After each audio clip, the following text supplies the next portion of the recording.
এবং সারা দেশ থেকে আগত জাতীয় নাগরিক পার্টির নেত্রী নেতা কর্মীবৃন্দ, আসসালামু আলাইকুম। আজ ঐতিহাসিক ৩রা আগস্ট, আমাদের ১ বছর পার হচ্ছে। এই ৩রা আগস্টে ঠিক ১ বছর আগে, ঠিক ৩৬৫ দিন আগে আমরা এই শহীদ মিনারে সমাবেত হয়েছিলাম।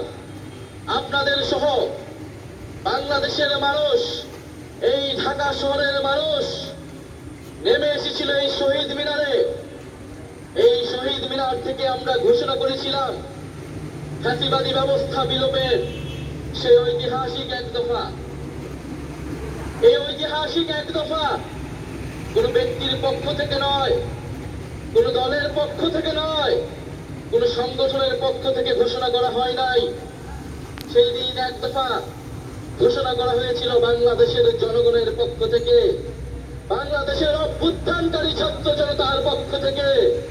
ফলে এক দফার প্রকৃত ঘোষক হলেন বাংলাদেশের জনগণ, বাংলাদেশের অভ্যুত্থানকারী ছাত্র জনতা এবং আমাদের শহীদ ভাই ও বোনেরা।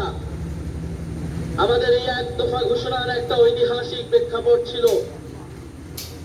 1/11-এর সময় থেকে আওয়ামী ফ্যাসিবাদের ভিত্তি তৈরি করা হয়েছিল। 15-16 বছর বাংলাদেশে কোনো গণতন্ত্র ছিল না, ভোটাধিকার ছিল না, গুম খুন নির্যাতন, মানবাধিকার হরণ হয়েছে, গণহত্যা হয়েছে। সর্বশেষ কোটা সংস্কার আন্দোলন 2024-এ শিক্ষার্থীদের ন্যায্য আন্দোলনে সন্ত্রাসী ফ্যাসিস্ট পুলিশ বাহিনী নির্মমভাবে